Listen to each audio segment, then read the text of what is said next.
నమస్తే. ఏదైతే తాజాగా తెలంగాణలో హైడ్రా బాధితుల సంఖ్య అయితే పెరుగుతూ వస్తోంది. అయితే దానికి తగ్గట్టు ఏదైతే హైడ్రా బాధితులను ఆదుకునే విధంగా బీఆర్ఎస్ పార్టీ కార్యకర్తలు కావచ్చు, ముఖ్య నేతలు కావచ్చు ముందుకొచ్చారు.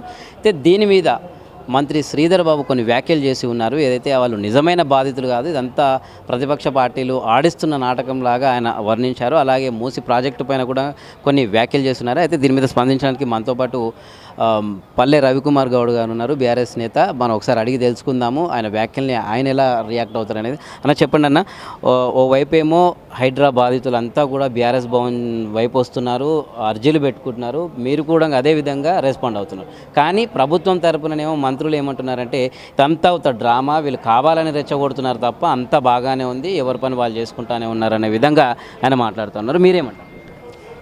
మీరే చెప్పిండ్రు, బాధితులు బీఆర్ఎస్ ఆఫీసు తెలంగాణ భవన్కి వేల మంది వస్తున్నారని మీరే చెప్పారు. ఇంకా దాంట్లోనే ఉన్నది.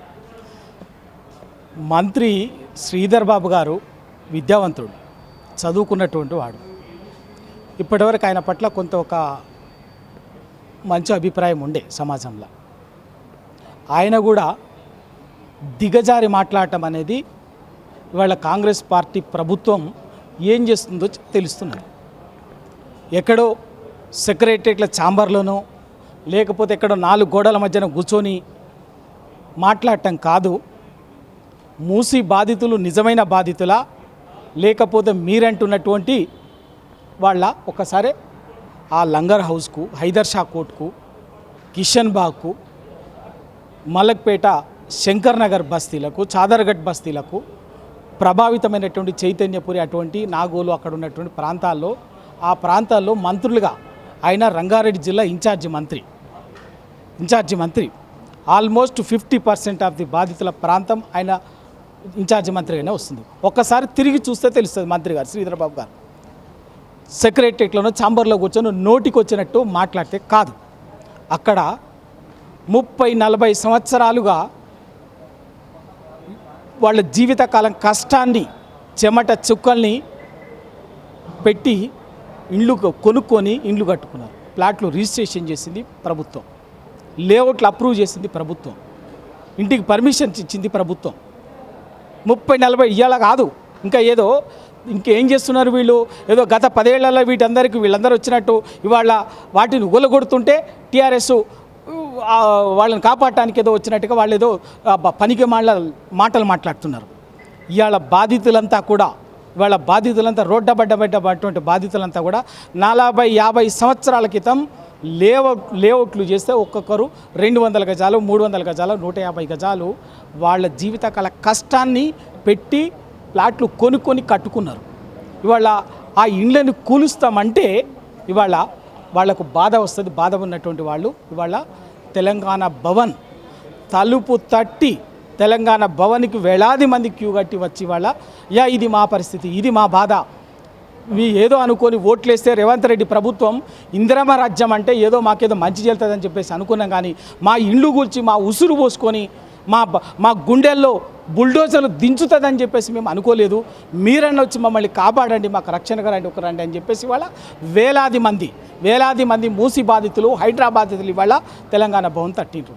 అందుకే ఇవాళ ఓ పక్కన పార్టీ కేసీఆర్ గారి మార్గనిర్దేశకంలో వర్కింగ్ ప్రెసిడెంట్ కేటీఆర్ గారు, హరీష్ రావు గారు, మాజీ ఎమ్మెల్యేలు, చైర్మన్లు, మొత్తం టీఆర్ఎస్ నాయకత్వం అంతా కూడా ఇవాళ బస్తీలని ప్రజలు ఎక్కడికి వస్తే అక్కడికి పోయి వాళ్లకు భరోసా ఇవ్వడం కోసం తిరుగుతున్నది. మీరు చెప్పినట్టు ఇవాళ రండి పోదాం పదండి, మా ఇంట రండి, మేము కూడా రమ్మని చెప్పండి, రండి పోదాం పదండి, కలిసే పోదాం పదండి, ఏ బస్తీకి వస్తారో రండి. మీరు కూల్చున్నటువంటి బస్తీలో ప్రజలు స్వచ్ఛందంగా మీరు అంటున్నట్టు బాధితులు మా ఇల్లు కూల్చండి అని చెప్పేసి చెప్తే స్వచ్ఛందంగా చేయండి. ఏ చట్టం ప్రకారంగా ఎవడు మీకు హక్కు ఇచ్చిండు? ఎక్కడిది? ఈ రోజు వరకు ఇంకా మీకు సిగ్గు రాలేదా? మీ ప్రభుత్వానికి ఇంకా సిగ్గు రాలేదా? హైకోర్టు ఏం చెప్పింది? హైకోర్టు ఏమడిగింది? ఎవడిచ్చింది నీకు అధికారం అని చెప్పేసి అడిగింది. సిగ్గు రాలే మీకు? ఇప్పుడు అయినా కూడా మీరు కళ్ళు తెరవరా? అది పక్కకు పెట్టి ఇంకా నోటికి వచ్చినట్టు మాట్లాడతారా? బుద్ధి ఉండాలి మాట్లాడేటటువంటి వాళ్లకు. బాధితులు వాళ్ళ ఆక్రందన, వాళ్ళ జీవితకాల కష్టం, ఆ ఇంటిల్లిపాది చెమట చుక్కలతోటి దాన్ని ఇల్లు కట్టుకుంటే వాళ్ళ పోయి మీరు ఇళ్ళను కూల్చేసి వాళ్ళ ఉసురు పోసుకుంటారా? ఉసురు పోసుకుంటా ఇది అన్యాయం అని మాట్లాడుతుంటే దాన్ని పక్కకు పెట్టి ఇంకా ఎవడో పైసలు ఇస్తారంటే వాళ్ళు వచ్చేసేదో మా ఇల్లు కూలుస్తారని చెప్తారు. సిగ్గుండాలి మాట్లాడేటువంటి వాళ్ళకు, సెక్రటరీలో కూర్చొని మాట్లాడే వాళ్ళకి ఎవడన్నా కావచ్చు వాడు. రైట్. అయితే తాజాగా ఒక బాధితులకు, ఒక జిల్లాకు చెందిన బాధితుడు, ఆయన ముసలాయన, ఆయన నా ఇల్లు కూల్చిందని చెప్పేసి రేవంత్ రెడ్డిని కొంచెం దూషించిన, ఆయన మీద కూడా కేసు పెట్టడం జరిగింది. అలాగే తాజాగా పొన్నం ప్రభాకర్ కూడా హైడ్రా బాధితులు కావచ్చు, ఎవరైనా ఆవేదన వ్యక్తం చేసినా, మీడియా ఏమైనా ప్రసారాలు చేసినా కూడా కేసులు పెడతాము, లేకపోతే ఏదేదో ఇంకా ఏదైనా చేస్తాము, నిర్బంధిస్తామనే ధోరణిలో మాట్లాడుతున్నారు. దీన్ని ఏ విధంగా చూస్తారు? ఇవాళ బాధితుల పక్షాన బరాబర్గా బీఆర్ఎస్ పార్టీ ఉండి కొట్లాడుతుంది. ఎందుకంటే ఇవాళ ఒక బాధితుడు ఎవరు మాట్లాడినా, ఒక మహిళ మాట్లాడినా, ఒక పిల్లలు మాట్లాడినా, ఒక వృద్ధులు మాట్లాడినా వాళ్ళ కడుపు మంట, వాళ్ళ ఆవేదన మామూలుగా కాదు, వాళ్ళ ఆవేదన. ఎందుకంటే ఇవాళ వాళ్ళ జీవితకాలం కష్టం. వాడి ఇల్లు ఇవాళ ఒకటికన్నా ఇల్లు ఏదో వరదల్లోనో ఏదో ఉందంటేనే, ఇంత చిన్న నీళ్ళు వచ్చినాయంటేనే బాధపడతారు. అటువంటిది మీరు తీసుకుపోయి రాత్రే తెల్లవారక ముందే రాత్రి పోయి ఇంటిని కూల్చేస్తామంటే వాని ఇంట్లో గుండెలో గుణపొందించడం కాదు. వాళ్ళు ఎవరి కోసం మూసిస్తున్నారు ఇక్కడ ప్రాజెక్టు? ఎవరి కోసం? ఎవరిని? రక్తం బారించి మూసీ నదిలో రక్తం బారించి మూసిని సుందరీకరిస్తారా? ఓ పేద మధ్యతరగతి వాడు వాళ్ళ లక్షల మందిని భయపెట్టించి మీరు మూసి సుందరీకరిస్తారా? ఎవరి కోసం? రండి అక్కడికి వచ్చి మూసీ సుందరీకరణ ప్రాజెక్టు మీరు అంచనా చెప్తున్నారు కదా, వాళ్ళు అడుగుతున్న ప్రశ్నలకు సమాధానం చెప్పండి. మంత్రులు కానీ లేకపోతే మీ వెనుకున్నటువంటి వాళ్ళు గంత చాలు, వేరే ఇంకేం అక్కర్లే. వాళ్ళ పొన్నం ప్రభాకర్ కావచ్చు, ఇంకెవరైనా కావచ్చు, బాధితులను ఎవరైనా బాధ వ్యక్తం చేసినటువంటి వాని మీద కేసులు పెడతారా? పెట్టండి, చూద్దాం. తప్పనిసరిగా ఏ విధంగానైనా ప్రజల తరఫున ప్రత్యక్ష పోరాటం చేస్తుంది బీఆర్ఎస్ పార్టీ, లీగల్ పోరాటం చేస్తుంది. మీరు ఏ విధంగా ఎటువంటి దాని దిక్కుమాల పనులు చేసినా అన్నిటినీ తప్పనిసరిగా మీరు మూల్యం చెల్లించుకుంటారు. భయపడేది ఏం లేదు. ఎటువంటి దానికైనా సిద్ధపడే ఇవాళ ప్రజల పక్షాన్ని నిలబడి కొట్లాడినటువంటి వాళ్ళం. ఇవాళ కాదు కదా, టీఆర్ఎస్ పార్టీకి 22 దశాబ్దాలుగా పోరాటం నుంచి ఎదిగొచ్చినటువంటి పార్టీ. ఇటువంటి అన్నీ చూస్తున్నాం.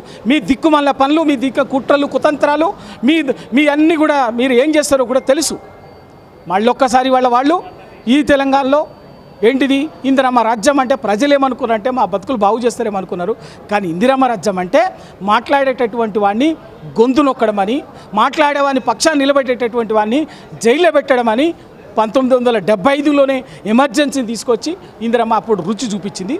పాపం ప్రజలు అర్థం చేసుకుందంటే రోజు తెస్తుంది అనుకోలే, సరే ఏదేదో మంచి చేస్తారు అనుకుని మళ్ళీ ఎమర్జెన్సీ రోజుల్ని నిరంకుశాన్ని ఇక్కడ చూపిద్దామని అనుకుంటే తప్పనిసరిగా ప్రజలేం ఎడ్డోళ్ళేం కాదు. తెలంగాణ చైతన్యం ఉంది, ఆ చైతన్యం బరాబర్గా తిప్పికొడుతుంది. రైట్. వరద సాయం కింద కేంద్రం కూడా నిధులు విడుదల చేసింది. దాంట్లో కేవలం తెలంగాణకు 400 కోట్ల పైసలకు మాత్రమే కేటాయించింది, మిగతా రాష్ట్రాలకు ఎక్కువగా కేటాయించింది. దీన్ని ఎట్లా చూస్తారు? ఈ ప్రభుత్వం ఇంకా ఏం అడగట్లేదు, వైపు కాంగ్రెస్ సంబంధించి ప్రభుత్వం ఏం అడగట్లేదు, అలాగే బీజేపీకి సంబంధించి కూడా ఎవరు స్పందించలేదు. మీరేమంటారు? ఇప్పుడు ఇక్కడ దీనికి ఏమిందా బాజాప్తా ఇవాళ దేశంలో రాజకీయం ఎట్లా ఉన్నా కూడా తెలంగాణలో కాంగ్రెస్ పార్టీ, బీజేపీ రెండు, ఒకటి ఏ టీం, ఇంకోటి బి టీం. మీరు అడిగిన దానికి బండి సంజయ్ సమాధానం చెప్పాలి, మీరు అడిగిన దానికి కిషన్ రెడ్డి సమాధానం చెప్పాలి. ఆ బీజేపీ నుంచి తెలంగాణలో ఎన్నికైనటువంటి ప్రజలు మిమ్మల్ని నమ్మి 8 మందిని ఓట్లేసి 8 మందిని గెలిపించు బీజేపీ ఎంపీలను, వాళ్ళు సమాధానం చెప్పాలి. చెప్పరు. వాళ్ళకి కావాల్సిందంటే ఇవాళ కాంగ్రెస్ పార్టీ చేసే ఎన్ని దగ్గులుబాజీ పనులనైనా తెలంగాణలో కాపాడడమే తెలంగాణ కాంగ్రెస్ బీజేపీ నాయకులకు కావాలి. ఎందుకంటే రేవంత్ రెడ్డి ముఖ్యం. వాళ్ళకు రేవంత్ రెడ్డిని కాపాడటము కిషన్ రెడ్డి గారికి అవసరం, రేవంత్ రెడ్డిని కాపాడటము రఘునందన్ రావు గారికి అవసరము, కిషన్ రెడ్డిని కాపాడటము బండి సంజయ్కి అవసరము, బీజేపీ పార్టీలకు అవసరం. కాబట్టి నేను చెప్పాను అట్లా. అందుకే రేవంత్ రెడ్డి గారు కూడా ఓ నయా పైసా ఇవ్వకపోయినా కూడా కేంద్ర ప్రభుత్వాన్ని ఏమి అన్నాడు, ఇంకేముంటుంది. అయినప్పటికీ బీఆర్ఎస్ పార్టీ అటు కేంద్రంలో బీజేపీ మీద, ఇక్కడ కాంగ్రెస్ ప్రజా వ్యతిరేక విధానాల మీద ప్రజల తరఫున తెలంగాణ సమాజం కోసం బరాబర్గా కొట్లాడుతుంది. ఏ విషయంలో నిధులే కాదు, హక్కులు, రక్షణలు, ప్రతి విషయంలో కూడా గట్టిగా కొట్లాడుతుంది. రైట్. హైడ్రాకి సంబంధించి దీక్షలో భాగంగా ఏదైతే బీజేపీ చేపట్టిందో ఒకరోజు దీక్ష, దాంట్లో భాగంగా ఎంపీ ధర్మపురి అరవింద్ కేసీఆర్ మీద కొన్ని వ్యాఖ్యలు చేస్తున్నారు. ఆయనకు వయసు అయిపోయింది, ఉండడం లేదో అనే విధంగా మాట్లాడారు. అలాగే బీఆర్ఎస్లో ఉన్న వాళ్ళంతా ఇప్పుడు ఒక యంగ్ టీము, వీళ్ళని ఎందుకు నమ్మి ఓటేయాలి, ఎట్లా ఓటేస్తారు అని ప్రశ్నిస్తున్నారు. మీరేమంటారు? ఆ ధర్మపురి అరవింద్ గారు వాళ్ళు ఏదో టైం కాలం కలిసి వచ్చి ఓ 2 సార్లు ఎంపీ అయ్యిండు. ఆయన పెద్ద పోరాటాలు చేసి ఉద్యమాలు చేసి ఎక్కడ పాల్గొని చేసినటువంటి వాడు కాదు. కానీ ఇక్కడ టీఆర్ఎస్ పార్టీలో ఉన్నటువంటి ప్రతి నాయకుడు తెలంగాణ ఉద్యమంలో కొట్లాడి ప్రజల తరఫున నిలబడి ఎదిగొచ్చినటువంటి నాయకుడు. కేసీఆర్ గారు తీర్చిదిద్దినటువంటి నాయకులు. కేటీఆర్ ఒక్కడే కాదు, హరీష్ రావు ఒక్కరే కాదు, వీళ్ళందరికీ కూడా ఆసక్తి ఉంది. ఆయనకి చిన్నపిల్లల లెక్క కనిపిస్తే ఆయన చిన్నోడు కాబట్టి వీళ్ళంతా చిన్నగా కనిపిస్తారు. ఆయన చూపు పెద్దగా ఉండాలి. ధర్మపురి అరవింద్ చూపు చిన్నగా ఉంది కాబట్టి ఇక్కడ ఉన్నటువంటి వాళ్ళు అందరు చిన్నగానే కనిపిస్తారు. ఎందుకంటే కేసీఆర్ గారు గైడెన్స్ లేకుండా కేసీఆర్ ఎప్పుడు తెలంగాణ ప్రజల కోసం ఎప్పుడు రోడ్డు మీదకి రావాలో ఎప్పుడు గొంతెత్తాలో కేసీఆర్కి ఎవరెవరో చెప్పాల్సినటువంటి అవసరం లేదు. వాళ్ళకి చెప్పే స్థాయి కూడా లేదు. వీళ్ళందరినీ వీటన్నిటినీ బాధితుల తరఫున వెండితుల తరఫున మాట్లాడే శక్తియుక్తులు ఉన్నటువంటి మీకంటే 100 రెట్లు ఎక్కువ శక్తి ఉన్నటువంటి వాళ్ళు ఇక్కడ 100 మంది ఉన్నారు. అయితే పల్లె రవికుమార్ గౌడ్ గారి స్పందన, ఎందుకంటే ఓవైపు మంత్రి శ్రీధర్ బాబు చేసిన వ్యాఖ్యలు, అలాగే అరవింద్ ధర్మపురి కూడా కొన్ని వ్యాఖ్యలు చేసి ఉన్నారు బీఆర్ఎస్ పార్టీ మీద, అండ్ మూసీ నది ప్రాజెక్టు మీద శ్రీధర్ బాబు వ్యాఖ్యలు చేసి ఉన్నారు. అయితే బీఆర్ఎస్ పార్టీ మాత్రం ఖచ్చితంగా బాధితుల తరపున పోరాడుతూ ఉంది. తెలంగాణకు ఎవరైతే హైడ్రా బాధితులు కావచ్చు, మూసీ సంబంధించిన బాధితులు కావచ్చు, ఎవరైనా సరే బీఆర్ఎస్ అండగా ఉంటుంది, అటు లీగల్గా కూడా ఉంటుంది అని చెప్పేసి కూడా వారు చెప్తున్నారు. వీడియో జర్నలిస్ట్ గోవింద్తో రమేష్, ఆద్య టీవీ, హైదరాబాద్.